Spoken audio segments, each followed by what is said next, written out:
Facts tell, stories sell.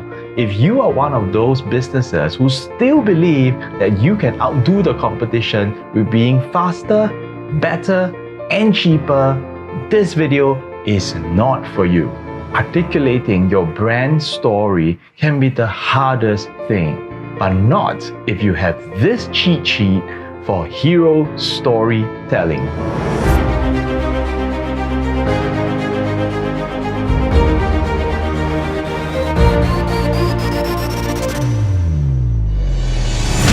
Being ripped and having a full set of abs like my friend Nelson Wong from Superhero Runners here is a result that many people want, they know how to do it, but yet somehow they don't do it. Having a great video story branding is just like that. The hardest part is not about having discipline, it's not even about getting started. It's about knowing your why and believing in it yourself. So let me bring you into the whole craft of hero storytelling, and this is the cheat sheet you've been waiting for. There are 4 steps in total. Step 1. Firstly, you want to think back all the way to the past to a particular incident that you still remember from somewhere near your childhood that left you frustrated or inspired enough to start what you do today and spur you in continuous motion and also get you to be really good at what you do. Step 2. Now you want to express what you believe that your target audience should have in their lives out of the difference that your business makes. Step 3.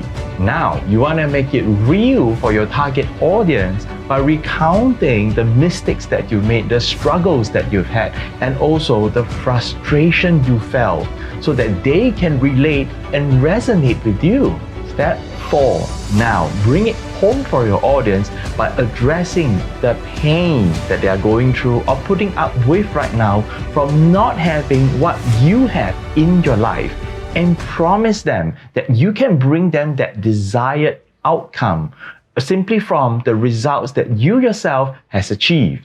Now, let me bring it into perspective for you. So recently, I just helped a friend of mine who is a successful commercial industrial real estate agent.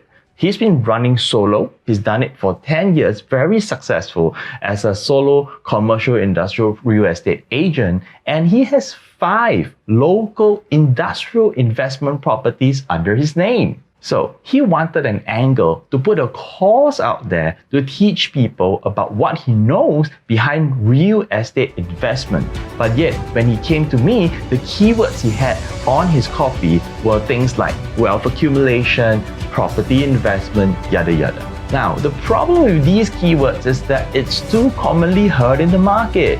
Everyone's looking for these keywords and the competition is really high on search engines and social media.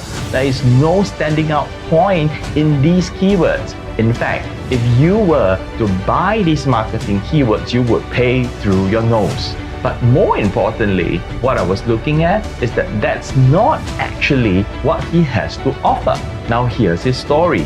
See, as a kid, he grew up watching his dad, who understandably was his own personal superhero, splurge on having a good life when he was young. And then now, when he's old and no longer can generate income on his own, he has to depend on my friend for even his daily expenses. Understandably, that led him frustrated, and he was determined to not live the same life that his dad has lived. So then, what he believes in for himself and also for the people he cares for around him in the value of freedom now. He believes in people having the kind of freedom to live the life that they really love. Not someday in the future, but right now. In his words, he doesn't want to see people live a meaningless life. And more than that, he wants people to be able to live that kind of a life without worrying that that would not sustain in the future. On top of all of that, what he's exceptionally good at is the skill called negotiating. Negotiating for him is about drawing the right connections, seeing the patterns in things that people don't usually see, matching buyer and seller expectations, and communicating in a charismatic fashion that gives people what they really want. Now, couple that with his eye for detail, he has come up with a solution for reliable, long-term and consistent results. So now he has a personal story to share and also a truly unique offering that most of the other people doing the same thing do not offer. Now the thing is, I didn't make any of that up. That is his story, and I believe you have your story to tell. And if you're willing to tell your story, you are relatable, you are inspiring, and the right people will buy into you. Share in the comments below with the rest of the world. What is it you believe that people should have in their lives out of the difference that you make in your business? Also, reply and tag someone in the comments below who you think they need some help with vocalizing their own story. Don't forget to like, subscribe, and follow for more useful content like this, and I'll see you in the next episode.